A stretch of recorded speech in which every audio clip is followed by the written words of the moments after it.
Welcome to JNI today. ముందుగా headlines చూద్దాం. YS వివేక హత్య కేసుపై వైఎస్ సునీత సంచలన ప్రెస్ మీట్. జగన్ పార్టీకి ఓటు వేయొద్దని పిలుపు.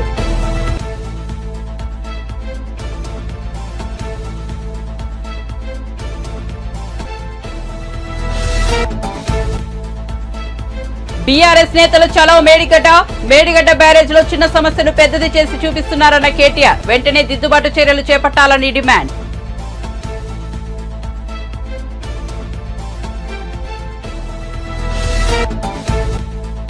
కాంగ్రెస్ బీఆర్ఎస్ నేతల మధ్య కొనసాగుతున్న సవాల్. ప్రతి సవాలు కేటీఆర్ ఎమ్మెల్యే పదవికి రాజీనామా చేస్తే సిరిసిల్ల నుంచి ఆయనపై పోటీ చేస్తానని కోమటిరెడ్డి ప్రతి సవాల్. ఓడిపోతే రాజకీయ సన్యాసం తీసుకుంటానని వెల్లడి. కృష్ణా జిల్లా పామరులో జగనన్న విద్యా దీవెన కార్యక్రమం. పాల్గొన్న ముఖ్యమంత్రి YS Jaganmohan Reddy. October December 2023 త్రైమాసికానికి సంబంధించి నిధులను బటన్ నొక్కి విడుదల.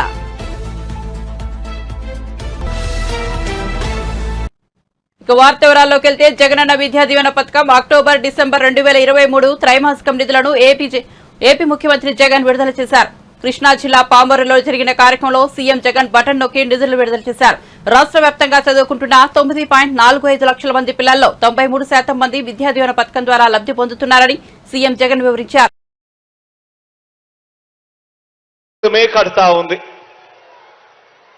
ఆలోచన చేయమని అడుగుతా ఉన్నా.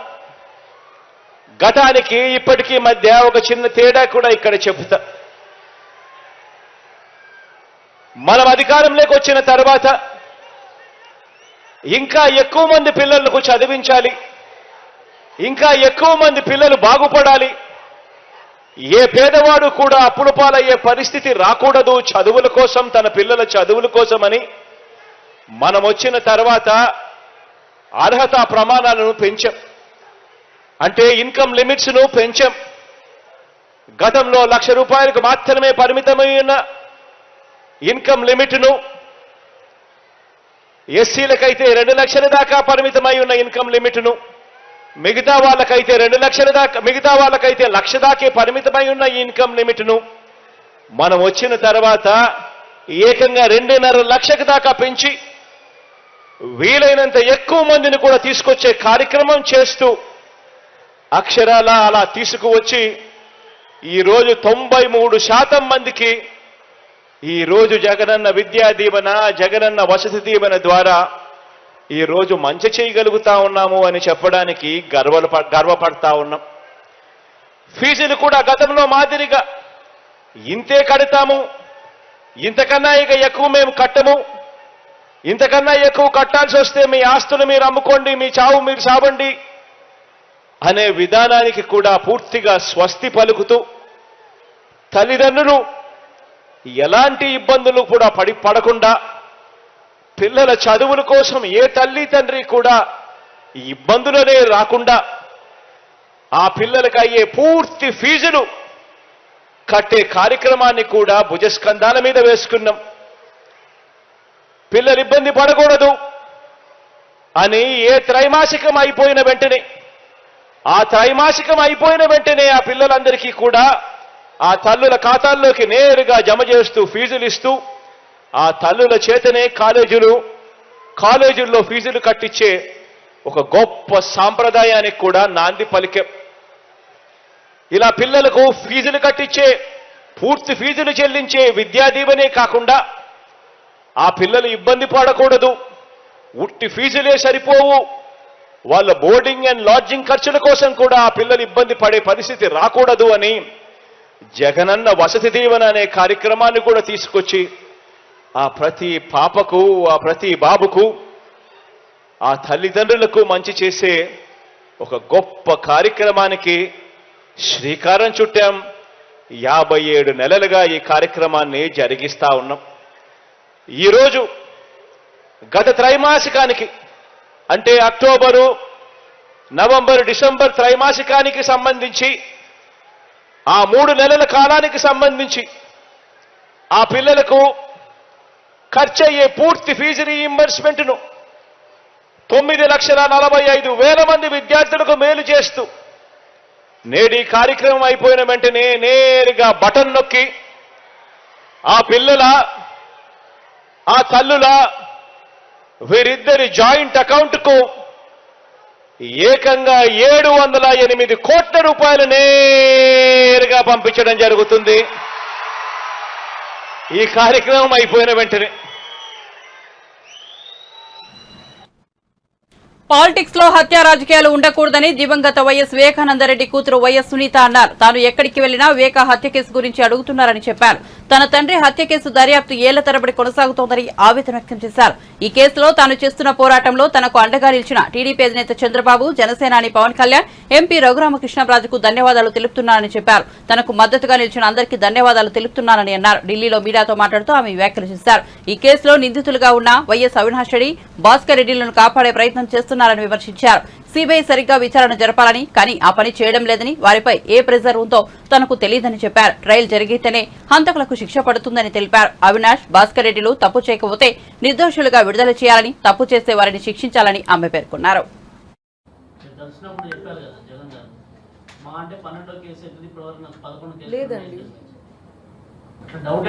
అప్పుడు అయితే అనిపించలేదు, అన్ఫార్చునేట్లీ అనిపించలేదు. అప్పటికి నాకు డౌట్ రాలేదు. అప్పుడు మీ ఉద్దేశం ప్రకారం సొంత ఫ్యామిలీని అంత ఈజీగా అనుమానించలేరండి. It is after all your own brother. After all YS Vivekananda Reddy and YS Rajasekhar Reddy were very very close. I did not suspect.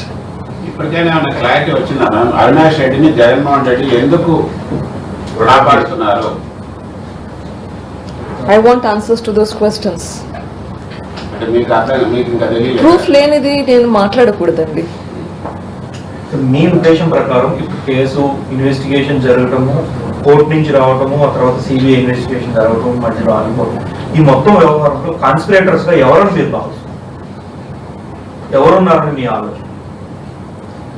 So right now again 8 మంది పేర్లు అయితే వచ్చాయి. ఇంకా చాలా మంది ఉన్నారు దీని వెనకాల. మీకు వచ్చినటువంటి సమాచారం ప్రకారం ఎవరెవరు?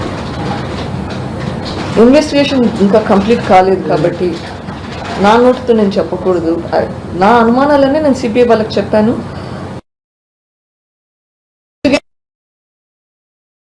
ఇన్ఫర్మేషన్ మీకు కూడా షేర్ చేశాను. Let's leave it at that. మీరు అడిగిన క్వశ్చన్కు I missed out some more names. BL Ravindra Reddy garu, sorry, I probably missed several other names from various parties. మీరు జగన్మోహన్ రెడ్డిని ఓడించండి, జగన్ పార్టీని ఓడించండి, ఇటువంటి దురాఘాతాలే జరుగుతాయని చెప్తున్నారు కదా. సో అందరినీ రిక్వెస్ట్ చేసే బదులు మీరే ఎందుకు కడపలో పోటీ చేయకూడదు? ఓ పార్టీ తరఫున మీరే ఎందుకు ప్రత్యక్ష రాజకీయాల్లోకి రాకూడదు? వచ్చే అవకాశం ఏమైనా ఉందా? My fight is for the justice. ఇప్పటి వరకు నా పోరాటం జస్టిస్ కోసం. జస్టిస్ ఎందుకు కావాలి? సొసైటీ ఇంప్రూవ్ అవ్వాలి. సొసైటీ ఇంప్రూవ్ అవ్వడానికి ఇది జస్టిస్ కావాలి. సో ఐ విల్ ప్రజలకి కూడా పోవాల్సింది ఉంటుంది. Start for that. ఏం చేయాలి, ఎట్లా చేయాలి అనేది నాకు ఇంకా క్లారిటీ లేదు. It will come to that. Madam, గతంలో మిమ్మల్ని ఈ కేసు నుంచి వెనక్కి తప్పుకుంటే బాగుంటుంది అనేది కూడా మీ సహచరులకు కూడా చాలా మందికి చెప్పి మిమ్మల్ని కన్విన్స్ చేసే ప్రయత్నం చేశారు. ఇప్పుడు అట్లాంటివి ఏమైనా బెదిరింపులు ఉన్నాయా? మళ్ళీ దస్తగిరి ఇట్లాంటి వాళ్ళందరినీ థ్రెట్ చేస్తున్నారు, లేదంటే ఇండ్యూస్ చేస్తున్నారు. మీకు కూడా థ్రెటన్స్ కానీ ఇండ్యూసెస్ కానీ వచ్చాయి. ఇప్పుడు నా మీద కేసులు పెట్టారంటే వాట్ డస్ దట్ మీన్?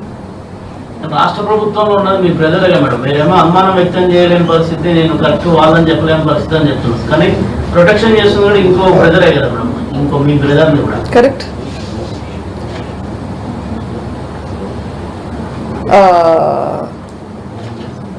రాష్ట్ర ప్రభుత్వం సహకారం లేకుంటే మా మీద కేసులు పెడతారా? మేడం, ఒకనొక దశలో ఈ కేసులో మీ హస్బెండ్ మీద కూడా ఆరోపణలు వచ్చాయి. అంటే అపోనెంట్స్ మీ హస్బెండ్ పాత్ర కూడా ఉంది అని చెప్పేసి అన్నారు. అవును. దాని మీద ఏమంటారు?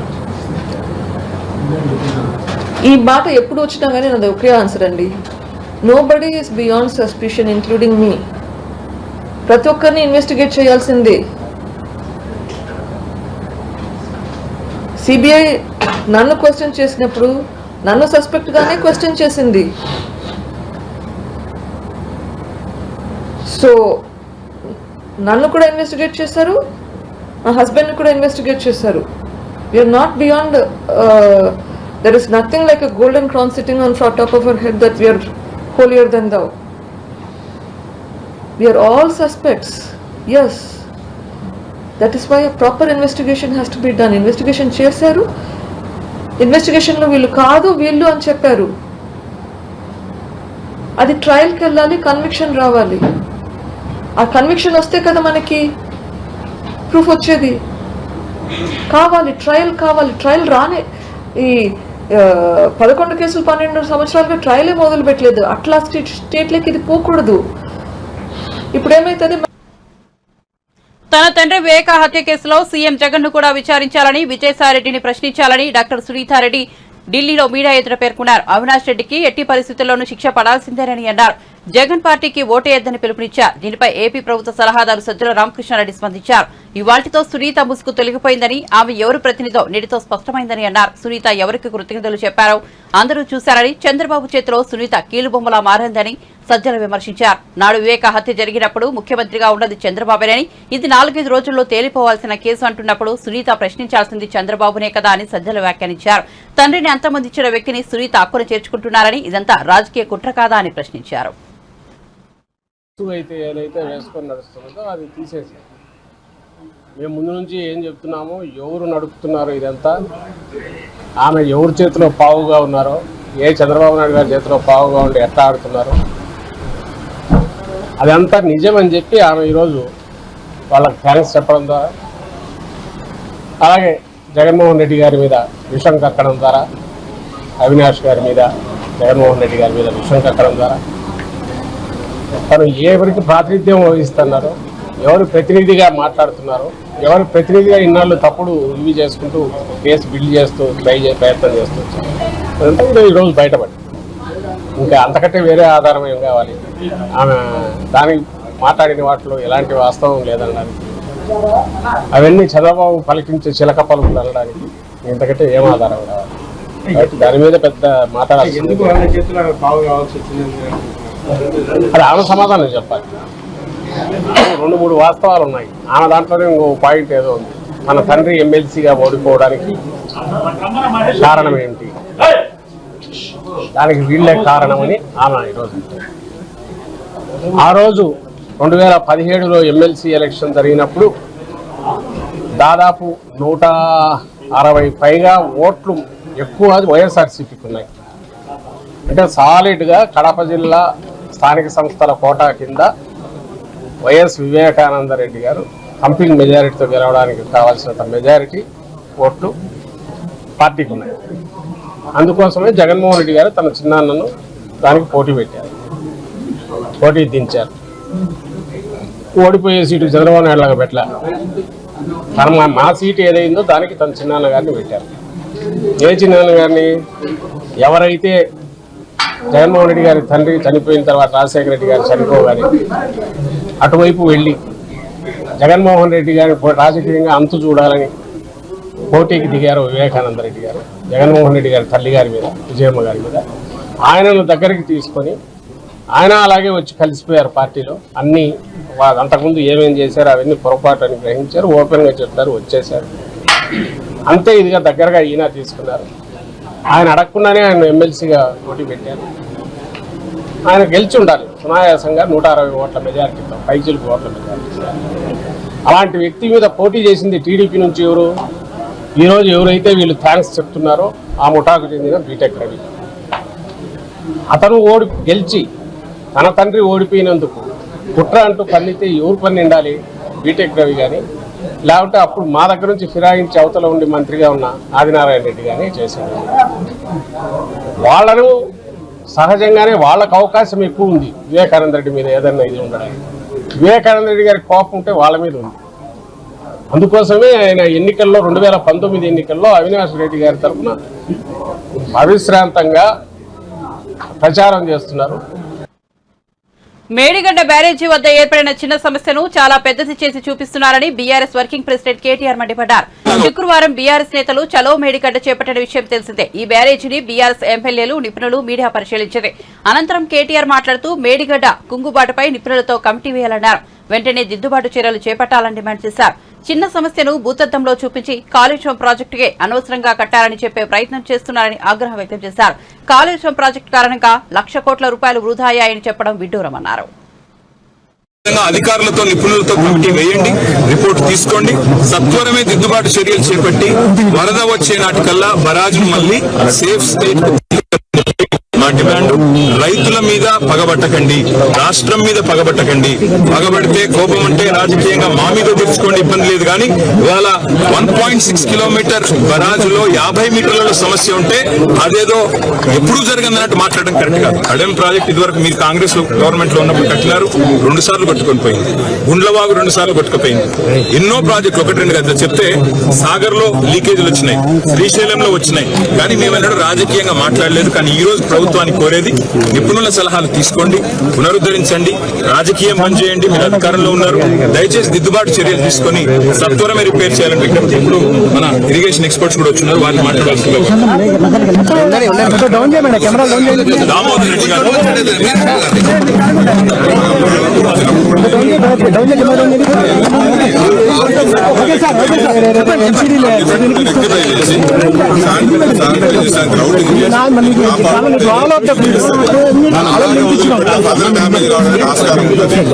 ఏమాత్రం ఉపయోగపడాలన్నా, రాష్ట్రానికి ఉపయోగపడాలన్నా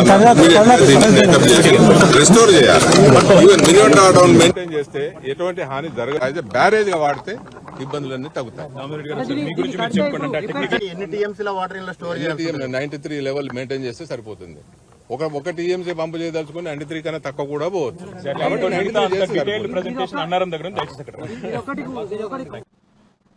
బీఆర్ఎస్ వర్కింగ్ ప్రెసిడెంట్ మాజీ మంత్రి కేటీఆర్ కు మంత్రి కోమటిరెడ్డి ప్రతి సవాల్ విసిరారు. రానున్న పార్లమెంట్ ఎన్నికల్లో మనమిద్దరం రాజీనామా చేసి మల్కాజ్గిరి నుంచి లోక్సభకు పోటీ చేద్దామని సీఎం రేవంత్ రెడ్డికి కేటీఆర్ సవాల్ విసిరారు. ఈ సవాల్పై మంత్రి కోమటిరెడ్డి శుక్రవారం స్పందించారు. కేటీఆర్ సిరిసిల్ల ఎమ్మెల్యే పదవికి రాజీనామా చేసి రావాలని, అప్పుడు ఇద్దరం అదే నియోజకవర్గం నుంచి పోటీ చేద్దామని ప్రతి సవాల్ విసిరారు. సిరిసిల్లలో కేటీఆర్ పై తాను గెలిచి వస్తానని ధీమా వ్యక్తం చేశారు. తాను కనుక ఓడిపోతే ఇక రాజకీయాలకు దూరంగా ఉంటానని, మరి కేటీఆర్ ఓడిపోతే పార్టీని మూసేసుకుంటానని కేసీఆర్ చెప్పగలరా అని సవాల్ విసిరారు. రిజైన్ చేయి, నేను కూడా రిజైన్ చేస్తా, అక్కడ కాంటాక్ట్ చేయి, నువ్వు నా మీద గెలువు, నేను పార్టీకి రిటైర్ అవుతా. నువ్వు ఓడిపోతే మీ నాయనతో స్టేట్మెంట్ ఇప్పి మా పార్టీ బంద్ చేసుకుంటామని. సార్ అయిపోతే ఒకసారి ఆ పరిజ్ఞానం ఎట్లా పార్టీ అయిపోయింది ఆ పని. ఈ దెబ్బతో నా పార్టీని క్లోజ్ చేస్తే మాకు ఫ్రీ ఉంటుంది. 20 years కాంగ్రెస్ ఉంటాం రూలింగ్. ఆయన మాటలు ఆయనకు ప్రౌడ్ ఎక్కువైంది. మన రాహుల్ గాంధీని, సోనియా గాంధీని ప్రగతి నివేదన గవర్నమెంట్ పైసలతోని పబ్లిక్ మీటింగ్ అంటే ఇష్టం ఉన్న లాంగ్వేజ్ తిట్టాము. రాహుల్ గాంధీ, సోనియా గాంధీ తిట్టే ఫ్యామిలీ వాళ్ళ దేశం కోసం వాళ్ళ నాయనమ్మని, వాళ్ళ ఫాదర్ని పోగొట్టుకుంటారు. సిరిసిల్ల రిజైన్ చేయి, నేను కూడా రిజైన్ చేస్తా, అక్కడ కాంటాక్ట్ చేయి, నువ్వు నా మీద గెలువు, నేను పార్టీకి రిటైర్ అవుతా. నువ్వు ఓడిపోతే మీ నాయనతో స్టేట్మెంట్ ఇప్పి మా పార్టీ బంద్ చేసుకుంటామని. సార్ అయిపోతే ఒకసారి ఆ పరిజ్ఞానం ఎట్లా పార్టీ అయిపోయింది ఆ పని. ఈ దెబ్బతో నా పార్టీని క్లోజ్ చేస్తే మాకు ఫ్రీ ఉంటుంది. 20 years కాంగ్రెస్ ఉంటాం రూలింగ్. ఆయన మాటలు ఆయనకు ప్రౌడ్ ఎక్కువైంది. సీఎం జగన్ విద్యా దీవెన 3వ త్రైమాసికం నిధులు విడుదల చేశారు. ఈ నేపథ్యంలో టీడీపీ నేత కొల్లు రవీంద్రరావు విమర్శనాస్త్రాలు సంధించారు. విద్యార్థులకు మేలు చేసే నెపంతో జగన్మోహన్ రెడ్డి విద్యారంగాన్ని కూడా తన దోపిడీకి కేంద్ర బిందువుగా మార్చుకున్నాడని వ్యాఖ్యానించారు. చంద్రబాబు హయాంలో 16 లక్షల మంది విద్యార్థులకు ఫీజు రియంబర్స్మెంట్ సాయం అందిస్తే జగన్మోహన్ రెడ్డి ఆ సంఖ్యను 9 లక్షలకే పరిమితం చేసి 7 లక్షల మంది దళిత, బీసీ, మైనారిటీ విద్యార్థులే ఉన్నత విద్యకు దూరం చేశాడని ఆరోపించారు. పేరుతో మోసం చేస్తున్నటువంటి విధానాన్ని ఈరోజు ఆంధ్ర రాష్ట్ర ప్రజలందరూ కూడా గమనించాలని కోరుతా ఉన్నా. ముఖ్యంగా ఈ దేశానికే, ఈ ప్రపంచానికే అద్భుతమైనటువంటి మేధావుల్ని అందించినటువంటి రాష్ట్రం ఇవాళ జగన్మోహన్ రెడ్డి యొక్క దోపిడీ వల్ల, అనాలోచిత నిర్ణయాల వల్ల మొత్తం నిర్వీర్యం అయిపోతా ఉంది ఆంధ్ర రాష్ట్రం. గతంలో చంద్రబాబు నాయుడు గారు ముఖ్యమంత్రిగా ఉన్నప్పుడు ప్రతి ఏటా 16 లక్షల మందికి ఫీజు రియంబర్స్మెంట్ కింద వాళ్ళు చదువుకునే దానికోసం ఫీజు రియంబర్స్మెంట్ అందించడం జరిగేది. కానీ ఈరోజు 9 లక్షల మందికి పరిమితం అవుతా ఉందంటే 7 లక్షల మంది విద్యార్థులు ఈ రాష్ట్రం నుంచి తరలిపోయారా? 7 లక్షల మంది ఈ కాలేజీలకు వెళ్ళలేక ఈరోజు బయటకు వచ్చేసారా? ఏమైపోయారు? ఇది కేవలం ఈ ముఖ్యమంత్రి ప్రమాణాలు లేనటువంటి వ్యవస్థలను పెట్టడం వల్ల, ఆంక్షలు పెట్టడం వల్ల, ఇతర పథకాలతో లింక్ పెట్టడం వల్ల ఇవాళ ఫీజు రియంబర్స్మెంట్ కోల్పోతూ ఉన్నారు. ఎస్సీ సోదరులు, ఎస్టీ సోదరులు, బీసీ సోదరులు, మైనార్టీ సోదరులు, ఆర్థికంగా వెనకబడినటువంటి వర్గాలు. ఇది వాస్తవం కాదా జగన్మోహన్ రెడ్డి గారు? గతంలో ఆంధ్ర రాష్ట్రంలో 10th క్లాస్లో 99%, 92.9% ఉత్తీర్ణ శాతం ఉంటే ఈరోజు కేవలం 66.76కి ఉత్తీర్ణ శాతం పడిపోయిందంటే అసలు విద్యా వ్యవస్థలో మీరు చేస్తున్నటువంటి కక్ష సాధింపు చర్యల వల్ల టోటల్గా మొత్తం విద్యా ప్రమాణాలే పడిపోయినాయి. ఈరోజు మరి ఈ 5 సంవత్సరాల్లో 7.5 లక్షల మంది పిల్లలు ప్రభుత్వ పాఠశాలల నుంచి ప్రైవేట్ పాఠశాలలకు తరలిపోయారంటే ఇటువంటి ప్రమాణాలు ఇవాళ ప్రభుత్వ పాఠశాలలో ఉన్నాయి. ఇటువంటి వసతులు ప్రభుత్వ పాఠశాలలో ఉన్నాయి. వసతులు లేని కారణంగా దాదాపు 7.5 లక్షల మంది పిల్లలు ఇవాళ ప్రభుత్వ పాఠశాలను వదిలేస్తూ ఉన్నారు. ఈ 5 సంవత్సరాల్లో ఫీజు రియంబర్స్మెంట్ బకాయిలు దాదాపు 3,400 కోట్లకు విద్యార్థులకి ఎగనామం పెట్టిన వ్యక్తి జగన్మోహన్ రెడ్డి. ఏదో ఒక వంకతో గతంలో టీడీపీ ప్రభుత్వంలో ఆనాడు చంద్రబాబు నాయుడు గారు దూరదృష్టితో ఆలోచించి విదేశీ విద్య ప్రవేశపెట్టి అనేక మందిని సామాన్యమైనటువంటి ఎస్సీ, ఎస్టీ, బీసీ, మైనార్టీ సోదరుల్ని, కాపు సోదరులను కూడా విదేశాలకు పంపిస్తే దాదాపు 4,923 మంది. ఆంధ్రప్రదేశ్లో వైఎస్ఆర్సీపీ ప్రభుత్వం పోలీసు రాజ్యం నడుపుతూ ప్రతిపక్ష పార్టీలపై అక్రమ కేసులు బనాయిస్తోందని సిపిఐ రాష్ట్ర కార్యదర్శి రామకృష్ణ ఆగ్రహం వ్యక్తం చేశారు. ప్రత్యేక హోదా ముగిసిన అధ్యాయం కాదని, మోసం చేసిన అధ్యాయమన్నారు. విజయవాడలో మీడియాతో ఆయన మాట్లాడారు. కేంద్రం మెడలు ఉంచి ప్రత్యేక హోదా తీసుకొస్తానని ప్రతిపక్ష నేత హోదాలో చెప్పిన జగన్ అధికారంలోకి వచ్చాక ప్రధాని మోదీ దగ్గర కనీస ప్రస్తావన కూడా తీసుకురాలేదని విమర్శించారు. ప్రత్యేక హోదా విభజన హామీల సాధన కొరకు అఖిలపక్ష సమావేశాన్ని ఏర్పాటు చేయాలని డిమాండ్ చేస్తూ విద్యార్థి యువజన సంఘాల ఆధ్వర్యంలో వారు చలో సీఎం క్యాంప్ కార్యాలయం పిలుపునివ్వడం జరిగింది. ఆ పిలుపుకు సిపిఐ తరఫున మేము సంఘీభావం మాత్రమే ప్రకటించడం జరిగింది. దీంతో అసలు సిపిఐ నాయకులను కూడా అరెస్ట్ చేయడం, సిపిఐ ఆఫీస్ చుట్టూ పోలీసులు పెట్టడం, మా ఇంటి చుట్టూ పోలీసులు పెట్టడం, పైగా ఇవాళ గుంటూరులో, విజయవాడలో అందరిని కూడా అరెస్ట్ చేయడాన్ని తీవ్రంగా తప్పుపడతా ఉన్నాం, ఖండిస్తా ఉన్నాం. జగన్మోహన్ రెడ్డి గారు ముఖ్యమంత్రి అయినప్పటి నుంచి చూస్తే అయిన దానికి కాని దానికి పోలీసులు పంపి ఈ రాష్ట్రంలో ఒక పోలీసు రాజ్యాన్ని నడుపుతా ఉన్నాడు తప్ప మరొకటి కానే కాదు. పైగా ఇప్పుడు ఎన్నికలు సమీపిస్తున్న తరుణంలో ఇవాళ ప్రత్యర్థి పార్టీల వాళ్ళపైన కేసులు పెట్టి వాళ్ళని జైలుకు పంపి ఏర్పాటు చేస్తా ఉన్నాడు. సాక్షాత్తు మాజీ మంత్రి పుల్లారావు గారి కొడుకు పైన కూడా కేసులు బనాయించి ఆయన్ని కూడా ఇవాళ జైలుకు పంపుతా ఉన్నారు. ఆల్రెడీ రిమాండ్ చేశారు. కాబట్టి ఏమంటే ఇవాళ రాష్ట్రంలో జగన్మోహన్ రెడ్డి గారు పనులన్నీ పక్కన పెట్టి పరిపాలనంతా గాలికి వదిలేసి ఇవాళ మొత్తం పోలీసు యంత్రాంగాన్ని చెప్పు చేతుల్లో పెట్టుకుని అందరిని అరెస్ట్ చేయడం, కేసులు పెట్టడం, బెదిరించడం ఇవే చేస్తా ఉన్నాడు తప్ప మరొకటి కానే కాదు. దీన్ని తీవ్రంగా తప్పుపడతా ఉన్నాం, ఖండిస్తా ఉన్నాం. ఇవాళ ప్రత్యేక హోదా విభజన హామీల సాధన కొరకు నీకు చేతనైతే నువ్వు ఆల్ పార్టీ మీటింగ్ పెట్టు. ఆల్ పార్టీ మీటింగ్ పెడితే నీ గంటేం పోదు కదా. అదేవిధంగా ఢిల్లీలో ఇవాళ ఎన్నికలు వస్తున్న తరుణంలో ప్రభుత్వాన్ని అడుగు. నువ్వు ప్రభుత్వాన్ని అడగడం చేతగాక నరేంద్ర మోడీ దగ్గర మాట్లాడే దమ్ము లేక నువ్వు మమ్మల్ని అరెస్టులు చేస్తా ఉన్నావు. మమ్మల్ని అరెస్ట్ చేస్తే నీకు వచ్చేది ఏంటి అని నేను అడుగుతా ఉన్నా. కాబట్టి ఏమంటే ఇవాళ అక్రమ అరెస్టులను ఖండిస్తా ఉన్నాము. ఎంతో కాలం నీ ఆటలు సాగవు, చాలా దగ్గరకు వచ్చింది. నువ్వు ఇంకో 2-3 నెలలు ఇంటికి సాగనప్పడానికి ప్రజలు సిద్ధంగా ఉన్నారు. ఎప్పుడు ఎన్నికలు వచ్చినా కూడా నిన్ను మాత్రం సాగనంపుతారు. జగన్ ప్రభుత్వం తప్పుడు కేసులతో ప్రతిపక్షాలని తొక్కేసే ప్రయత్నం చేస్తుందని మాజీ మంత్రి పత్తిపాటి పుల్లారావు ఆరోపించారు. కక్ష సాధింపు, విధ్వంసం 2 కళ్లుగా జగన్ తన 5 ఏళ్ల పాలన కొనసాగించారని మండిపడ్డారు. గద్దె దిగే సమయంలోనూ అదే విద్వేషంతో వ్యవహరిస్తున్నారని ఆగ్రహం వ్యక్తం చేశారు. నిన్న నా కుమారుడు మీద పెట్టినటువంటి అక్రమ కేసు, కక్ష సాధింపు, విధ్వంసం 2 కళ్లుగా 5 ఏళ్లు జగన్మోహన్ రెడ్డి పాలన కొనసాగించిన విధానాన్ని రాష్ట్ర ప్రజలు చూశారు. ఇప్పుడు గద్దె దిగే సమయంలో కూడా అదే విధ్వంసం, అదే విద్వేషాన్ని కొనసాగిస్తూ ఉన్నాడు.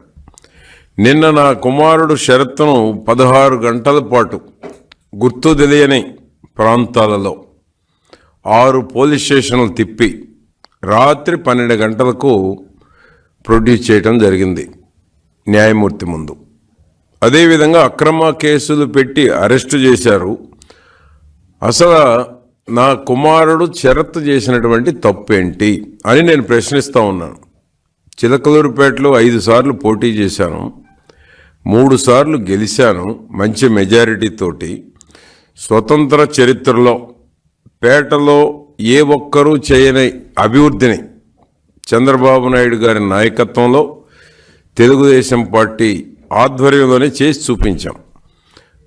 రాజకీయంగా ప్రజాక్షేత్రంలో నన్ను ఎదుర్కోలేక అక్రమ కేసులు పెట్టి నా కుమారుణ్ణి అరెస్టు చేసి నన్ను నైతికంగా ఇబ్బంది పెట్టాలనే ప్రయత్నం స్పష్టంగా కనపడుతూ ఉంది. మీ బెదిరింపులకు భయపడేది లేదు. నేను న్యాయాన్ని, ధర్మాన్ని నమ్ముకొని ముందుకెళ్తున్నాను. మీరు అరాచకాలు, అకృత్యాలనే నమ్ముకున్నారు. అవే మిమ్మల్ని తొక్కిపెట్టడం కూడా తథ్యం. నాకు టికెట్ ప్రకటించిన 24 గంటల్లో నా కుమారుడిపై కేసు పెట్టారు. 24 గంటలు తిరక్కముందే కుమారుడి మీద, కుటుంబ సభ్యులందరి మీద కేసు పెట్టారు. AP state director of revenue intelligence ఎవరి ఆధీనంలో ఉంది? ప్రభుత్వానికి సంబంధం లేకుండా రెవెన్యూ ఇంటెలిజెన్స్ సృష్టించి ఎందుకోసం, ఎవరిని ఇబ్బంది పెట్టడానికి?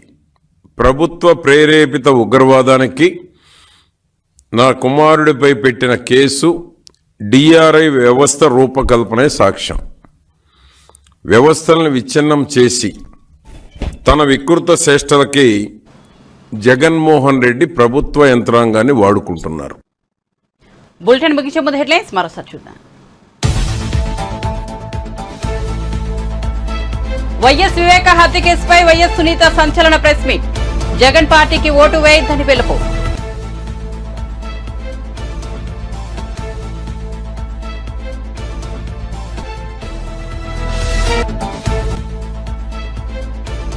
బీఆర్ఎస్ నేతలు చలో మేడిగడ్డ బ్యారేజీలో చిన్న సమస్యను పెద్దది చేసి చూపిస్తున్నారన్న కేటీఆర్. వెంటనే దిద్దుబాటు చర్యలు చేపట్టాలని డిమాండ్.